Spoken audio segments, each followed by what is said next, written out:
Kang, serangan balasan ke pangkalan AS di wilayah Teluk. Lalu apa makna serangan ini dan bagaimana ini memengaruhi negosiasi antara AS dan Iran? Kita bahas bersama pengamat hubungan internasional Universitas Parahyangan Kisino Bawono dan peneliti Asia Middle East Center Pizarro Gozali. Selamat malam Mas Kisino, Mas Pizarro. Selamat malam Mas Radhi, sehat selalu. Baik, saya ke Mas Kisino dulu. Mas Kisino, dari serangan ini pesan atau sinyal apa kira-kira yang ingin disampaikan Iran kepada Kuwait dan sekutu Amerika Serikat di Timur Tengah? Oke, jawaban saya kalau ditanyain gitu ya, pesan apa yang ingin disampaikan Iran, saya mungkin jawabannya akan berkaca dari serangan balasan Iran di awal periode perang ini gitu ya. Oke. Mereka mengklaim bahwa awalnya serangan-serangan itu sebagai bentuk balasan serangan kepada aset-aset Amerika Serikat di kawasan. Karena ya kalau kita bicara kondisinya, Iran tidak bisa menyerang Amerika Serikat di mainland-nya, maka kemudian mana yang bisa mereka serang ya, maka aset-aset di kawasannya, yang itu berarti ada di kawasan, ada di negara-negara sekitarnya, gitu ya, yang kemudian terdampak. Di sisi lain, saya juga melihat bahwa Iran ini ingin menunjukkan bahwa mereka masih bisa melawan, karena kan proses negosiasi masih jalan, gitu ya. Dan saya percayanya gini, ketika dalam proses negosiasi Anda menunjukkan desperation, ada menunjukkan keputusasaan atau kelemahan, kemungkinan Anda untuk kemudian didikte dalam proses negosiasi itu jadi lebih tinggi. Nah, Iran ingin menunjukkan bahwa kita masih bisa balas kok, kita belum sedesperate itu sehingga kita tidak ingin mencegah untuk mereka didikte dalam proses negosiasi ini. Paling tidak itu di muka publiknya. Lalu yang kemungkinan terakhir pesannya adalah basically menawari atau memberikan ancaman kepada negara-negara di kawasan bahwa ya janganlah lagi menjadi perpanjangan tangan dari Amerika Serikat. Karena ya mau tidak mau aset mereka yang aset AS di kawasan yaitu yang digunakan oleh AS untuk menyerang ke Iran. Saya rasa jawabannya begitu. Oke, baik. Tapi begini, saya ke Pak Mas Pizarro. Dibandingkan dengan awal-awal serangan, Mas Pizarro, Anda melihat bagaimana pertahanan negara-negara Teluk sekarang? Apakah memang jadi lebih rapuh sekarang ini? Iya, sebenarnya Mas Radhi ya, ini serangan yang dilakukan oleh Iran, sebenarnya ini juga nggak lepas dari grand design situasi di wilayah Libanon pada hari ini ya, di mana ini yang terbaru bahkan Netanyahu mengancam meminta izin kepada Donald Trump untuk mengebom Beirut ya, sebagai alasan untuk menumpas Hizbullah. Jadi serangan yang dilakukan Iran kepada wilayah Kuwait sebagai basis pangkalan Amerika Serikat, saya kira itu juga termasuk dari grand besar tersebut. Karena antara Iran melihat antara Amerika Serikat dan Israel itu satu koin yang sama, itu tidak bisa terpisahkan. Dan ini kan pelanggaran gencatan senjata seperti itu. Makanya kemudian mereka melakukan serangan kepada Kuwait dan memang situasi negara-negara Timur Tengah hari ini memang rapuh ya. Makanya kan satu persatu udah mulai nggak mau tuh dijadikan tempatnya sebagai basis serangan. Saudi, Prince Sultan seperti itu, kemudian Qatar itu juga sama. Hingga kemudian akhirnya serangan itu mengarah ke Kuwait karena Iran menilai bahwa Kuwait basisnya Air Salam itu masih menjadi basis serangan dilakukan Amerika Serikat kepada Iran. Oke. Saya kembali ke proses negosiasi yang tadi disinggung juga, sempat disinggung oleh Mas Kisino. Ini dampak terhadap negosiasi AS Iran. Bagaimana kira-kira serangan ini mempengaruhi proses negosiasi saat ini antara Amerika Serikat dan juga Iran, termasuk pembahasan perpanjangan ceasefire 60 hari ya, pembukaan Strait of Hormuz dan juga isu-isu soal nuklir, soal uranium dan sebagainya. Apakah ini akan memperlambat atau malah mempercepat kesepakatan, Mas Kisino? Oke. Terkait apakah mempercepat atau memperlambat, ini hanya Tuhan yang tahu, atau at least di balik layar gitu ya. Karena saya pikir pihak Iran maupun Amerika Serikat, atau bahkan juga dalam hal ini Israel, mereka tidak menunjukkan kelemahannya di publik mereka masing-masing, atau bahkan paling tidak ke umum gitu ya. Karena mereka butuh menjaga image, sehingga mungkin itu akan hanya terekspos di backroom deals. Maka kemudian apa yang terjadi ke depannya, entah diperlambat atau dipercepat gitu ya, tapi yang jelas proses perundingan ini jadi fragile. Secara umum kondisinya akan tetap rapuh. Karena apa? Karena kemungkinan untuk kemudian ada eskalasi lagi itu selalu mungkin terjadi. Karena kita, tadi juga menyambung omongannya Mas Pizarro gitu ya, bahwa dalam hal ini kita tidak hanya bicara tentang Amerika Serikat dan Iran, tapi kadang juga harus menyinggung Israel. Karena ya harus diungkapkan lagi bahwa ada kekuatan lobby dari Israel untuk kemudian mempengaruhi keputusan yang diambil di Gedung Putih, yang mana entah itu untuk berperang atau tidak berperang. Dan dalam hal ini saya melihat ini masih fragile. Walaupun juga ada kabar gembira gitu ya, bahwa menurut Al Jazeera, Menlu Araghchi dari Iran itu menyatakan bahwa proses negosiasi masih jalan kok, walaupun ada hostilities, walaupun kondisinya tidak ideal. Walaupun di sisi lain juga ada klaim yang agak negatif dari Fox News. Mereka mengklaim satu media namanya Iran International. Ini saya juga masih ragu bisa dipercaya atau tidak, karena ini juga Fox News gitu ya. Presiden Iran Masoud Pezeshkian itu katanya mengajukan surat pengunduran diri. Nah, ini masih harus ditunggu apakah benar terjadi atau enggak. Karena kalau memang benar dia mengundurkan diri, artinya ada goncangan di politik domestik Iran. Dan kalau itu disetujui oleh Mujtaba Khamenei, nah nanti kita juga harus melihat bahwa ke depannya yang menggantikan beliau itu orang yang lebih keras atau orang yang lebih lunak, karena nanti pasti akan mempengaruhi proses perundingannya. Oke. Iya, tadi kan oleh Mas Pizarro diakui ya bahwa sistem pertahanan ataupun pertahanan negara-negara Teluk ini vulnerable, rentan gitu.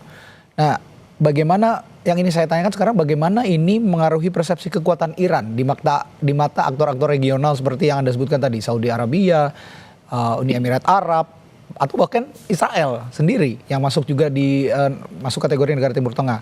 Apakah ini memperkuat atau justru melemahkan posisi Iran?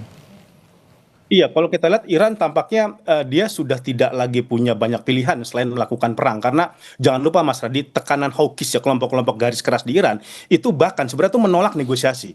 Karena mereka punya trauma berkali-kali negosiasi, berkali-kali diplomasi, itu kemudian teruntuh dan bahkan dikhianati sepihak oleh Amerika Serikat. Saya kira kemudian itu yang membuat Iran kemudian meningkatkan kapasitas militernya untuk bertarung secara panjang. Dan problematikanya ialah ketika negosiasi ini berlangsung antara Iran dengan Amerika Serikat, ingat Mas Radit, itu tidak hanya bicara tentang Trump. Kalau Trump seringkali mengulang, repetisi mengatakan saya membutuhkan kemenangan untuk dijual di publik Amerika Serikat, itu publik Amerika Serikat itu bisa 3 layar tuh Mas Radi. Pertama, Partai Konservatif Republik yang selama ini sangat keras kepada Iran dan tidak mau ada diplomasi yang menguntungkan Iran.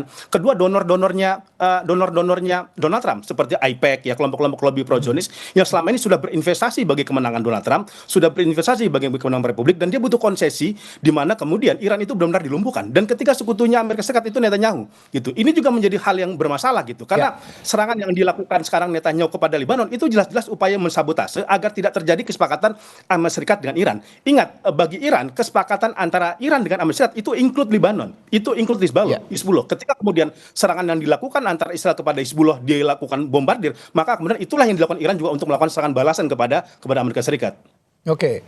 Kembali ke serangan yang menargetkan pangkalan militer AS di Kuwait. Mas Kisino, Iran kan mengklaim serangannya menargetkan pangkalan militer AS di Kuwait ya. Tapi alih-alih ini serangan yang memberikan dampak yang vulnerable terhadap negara-negara Timur Tengah termasuk juga Kuwait. Kuwait ini menyebut Iran melanggar kedaulatan katanya begitu. Nah, akankah ini pihak yang terlibat dalam perang ini justru akan semakin meluas, tidak hanya AS dan Israel saja, tapi meluas ke negara-negara lain di Timur Tengah? Oke. Apakah ini akan meluas ke negara-negara lain gitu ya?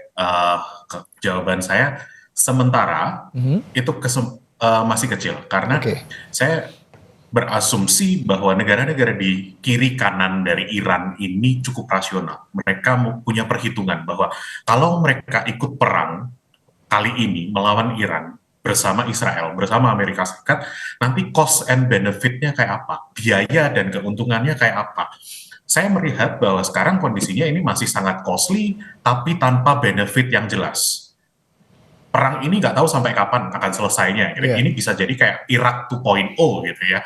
Dan kalau kita join di sana, itu kemudian kayak ya kapan kelarnya itu, dan kemudian devastation, kerusakan apa yang akan terjadi. Dan kalaupun menang, itu kemudian benefitnya apa? Itu yang masih tidak jelas. Akibatnya ya, saya berpikir bahwa mereka tidak akan ikut berperang at least secara terbuka, tanpa ada justifikasi, tanpa ada pembenaran yang tidak bisa disangkal lagi gitu ya. Dan sementara walaupun ada serangan-serangan dari Iran, saya rasa ini masih sekedar simbolis.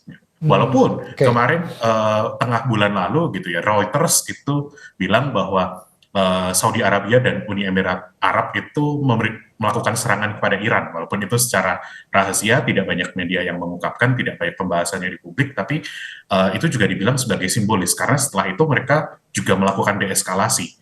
Mereka hanya menunjukkan bahwa kita bisa nyerang balik loh, tapi tidak kemudian cukup besar sehingga Iran harus membalas lebih besar lagi. Oke, kalau gitu saya balik POV-nya, melihat atau mengingat tadi negara-negara di Teluk seperti yang Mas Pizarro jelaskan agak sudah vulnerable juga gitu.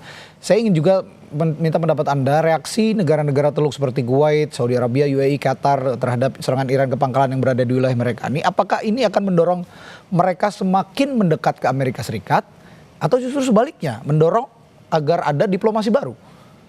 Iya, begini Mas Radi, kalau kita bicara negara Teluk, saya kira ada dua diferensiasi atau dua tipe negara-negara Teluk pada hari ini. Pertama, mereka yang masih memiliki hubungan kuat dengan Amerika Serikat, which is itu seperti Uni Emirat Arab, yang memang itu sering sekali disebut-sebut sebagai satelitnya Amerika Serikat Israel di negara Teluk, kemudian juga Bahrain seperti itu juga koalisinya Amerika Serikat. Tapi ada satu variabel lain nih, itu negara Teluk yang mungkin sudah berpikir ulang, atau tadi yang disebut Mas Kisino itu mulai berpikir rasional. Itu ada Qatar, ada Saudi, yang kemudian mereka ini mencoba mencari aliansi-aliansi baru di luar Teluk, ke Pakistan, ke Turki, ke Mesir seperti itu. Saya kira Saudi dan Qatar itu belajar ketika perang pertama di mana terjadi eskalasi sangat besar, mereka terkena dampak yang begitu besar Mas Radi, tapi tidak ada konsesi yang diberikan Amerika Serikat kepada mereka.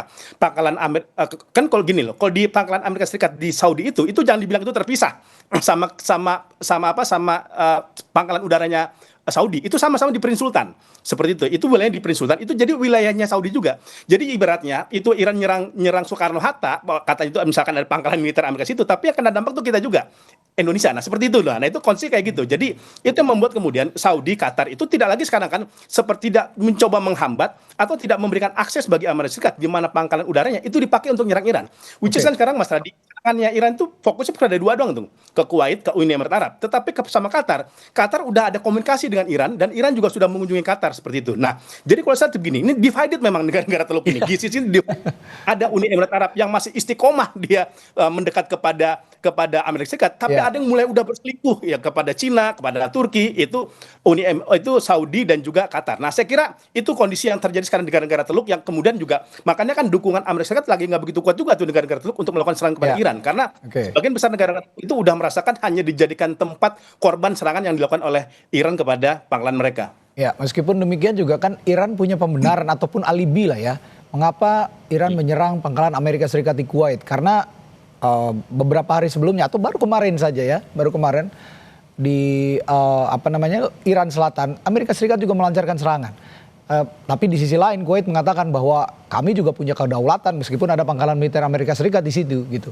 Saya ingin tanyakan juga ke Mas Kisino, kalau dari sisi hukum internasional tapi sekarang perspektifnya, apakah ini melanggar hukum internasional? Kasarnya begitu. Karena Iran ini menyatakan langkah ini untuk memengaruhi pengaruh Amerika Serikat di wilayah Teluk. Apakah ini melanggar hukum internasional, Mas Kisino? Sebab Iran menyatakan langkah ini untuk memengaruhi pengaruh Amerika Serikat di wilayah Teluk. Dan seberapa kuat juga argumentasi Iran ini? Oke, saya harus berikan disclaimer atau sangkalan bahwa saya memang pengamat HI, spesialisasi Timur Tengah, khususnya Israel Palestina. Tapi saya tidak punya keahlian khusus terkait hukum internasional. Hukumnya ya, oke. Ya, jadi walaupun jawaban saya kemudian untuk pertanyaan itu, ini jelas melanggar hukum internasional. Dalam hukum internasional dan norma internasional, serangan antar negara itu tidak diperbolehkan. Niatnya kenapa ada hukum, kenapa ada organisasi internasional adalah kalaupun ada konflik, kalaupun ada perselisihan, diselesaikan dengan proses negosiasi. Nah, cuma kan dalam hubungan internasional dan politik internasional kita kenal bahwa perang adalah perpanjangan dari proses diplomasi. Gitu, kan? Jadi, ya to an extent, itu realita yang terjadi, bahwa ada perang, ada serangan, walaupun hukum berkata tidak. Karena kalau bedanya dalam konteks hukum internasional gitu ya, dengan hukum nasional atau domestik di sebuah negara. Kalau ada pelanggaran di hukum domestik, orang cuma tinggal bisa telepon ke aparatur seperti polisi, lalu kemudian ada proses hukum selesai gitu ya. Tapi kalau dalam hukum internasional, politik internasional, tidak ada yang kemudian kita bisa telepon bahwa halo ada pelanggaran, lalu kemudian ada negara, ada organisasi internasional yang kemudian menghukum pelanggar ini, kan tidak ada gitu. Jadi tidak semudah itu konteksnya. Lalu kemudian kalau seberapa kuat argumen Iran, ya saya rasa ini kemudian jawabannya adalah seberapa besar kita percaya dengan narasi-narasi yang diberikan oleh Iran. Kalau kita percaya dengan narasi mereka, sehingga ya uh, serangan mereka itu justified, bisa dibenarkan walaupun melanggar hukum internasional, ya maka kita bisa bilang itu kuat. Nah, cuma secara pribadi saya melihat bahwa ya dalam rangka politik ini hukum kadang harus dilanggar, dan ya itu Ya, realita ya, yang mereka ya. percaya. Oke. Gitu.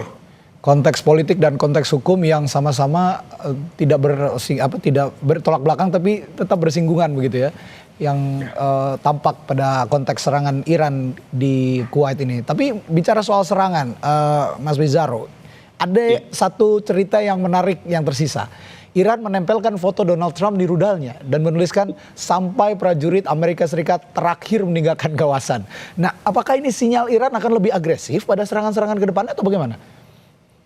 Iya, pertama jangan lupa Mas Radi bahwa polugri Iran setelah era revolusi 1979 emang itu bahkan menyebut Amerika itu setan besar seperti itu. Jadi ya memang Trump itu dianggap keturunan setan mungkin sama Iran ya, hingga kemudian memang perlu narasi-narasi simbolis karena masyarakat Iran itu sebagian itu ideologis, Mas Radi ya. Ya. Maka dengan menempel kata-kata seperti itu jadi penyemangat bagi warga Iran untuk mempersiapkan terjadi eskalasi besar. Kan bahkan beberapa di media televisinya Iran itu sampai simulasi kokak senjata aja dilakukan. Ya. Kita nggak pernah lihat itu di negara-negara lain, tapi itu di Iran itu terjadi. Dan memang kalau kita lihat salah satu tuntutan negosiasi di Iran itu kan memang ialah tidak ada lagi boleh Amerika Serikat memiliki kekuatan di Timur Tengah atau melakukan serangan kepada Iran. Jadi menurut saya itu memang penegasan ketika di dalam diplomasi itu garis merah bahwa Amerika Serikat tidak boleh lagi menganggap Iran sepele, tidak boleh lagi secara sepongah melakukan serangan kepada Iran dan lain sebagainya, dan mereka siap melakukan pertempuran secara panjang. Saya kira dari narasi-narasi, dan ini kan bukan hal yang baru Mas Ardi, kalau kita lihat polugrinya Iran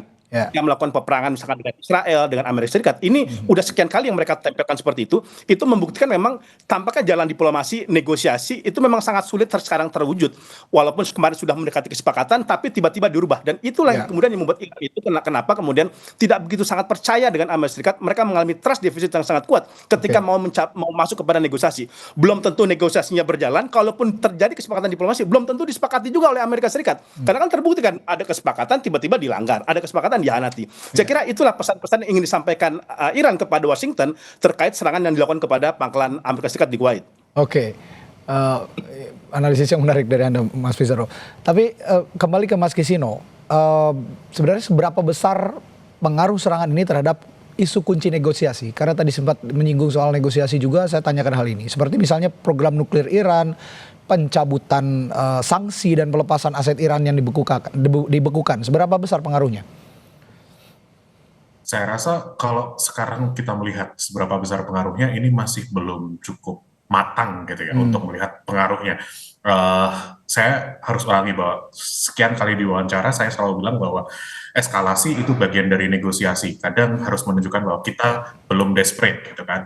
Nah, jadi ini masih jadi proses negosiasi, ini masih alot, sementara memang laporannya bahwa dua pihak ini masih belum bisa mendapatkan kata setuju titik tengah untuk beberapa isu besar seperti sanksi, seperti aset yang dibekukan, lalu termasuk nuklir dan enriched uraniumnya Iran ini. Jadi sementara saya harus bilang bahwa ini masih harus ditunggu matangnya, karena kita bicara dengan dua rezim yang penuh dengan narasi-narasi yang kadang itu susah dipercaya, penuh dengan klaim-klaim yang cukup extraordinary, sampai nanti pada akhirnya kedua klaim ini kemudian sama. Jadi kayak Amerika bilang bahwa ini gini, Iran bilang hal yang sama, maka itu berarti titik temu sudah terjadi. Tapi sayangnya kita kan belum di poin ini. Betul.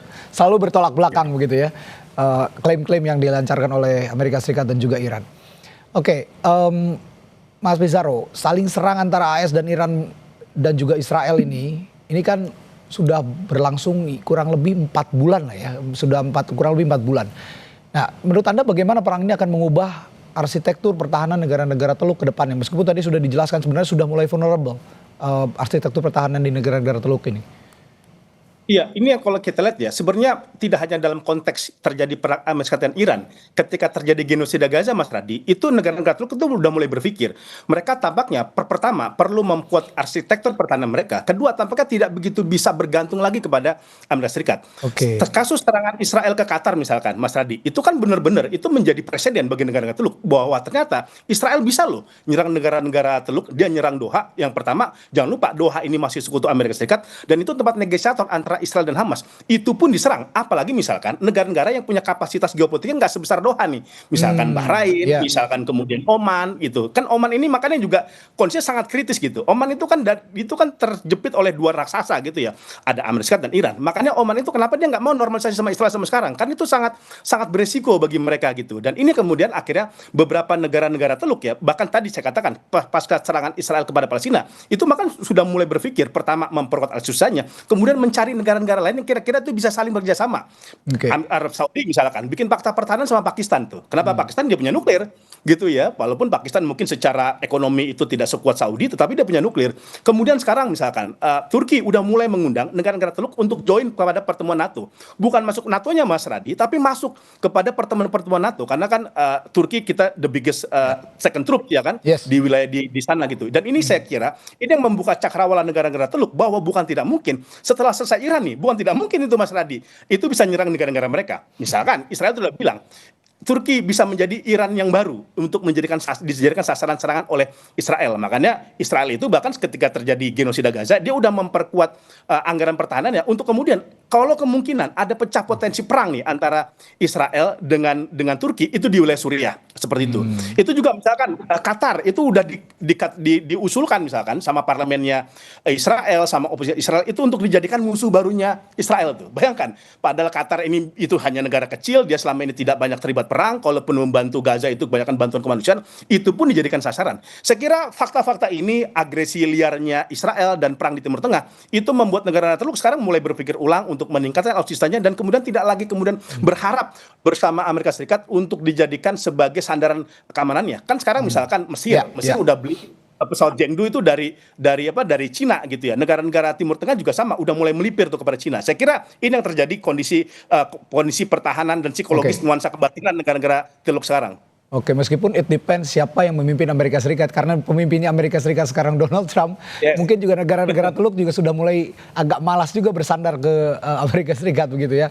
Beda cerita nanti kalau memang setelah ada pemimpin yang baru mungkin akan kembali bisa menjalin kerjasama dengan Amerika Serikat, negara-negara Teluk. Baik, perspektif yang menarik dari kedua narasumber saya. Terima kasih Mas Kisino Bawono, pengamat hubungan internasional Universitas Parahyangan dan peneliti Asia Middle East Center Pizarro Ghazali. Selamat malam Bapak-bapak, selamat beristirahat, sampai jumpa kembali. Oke, terima kasih.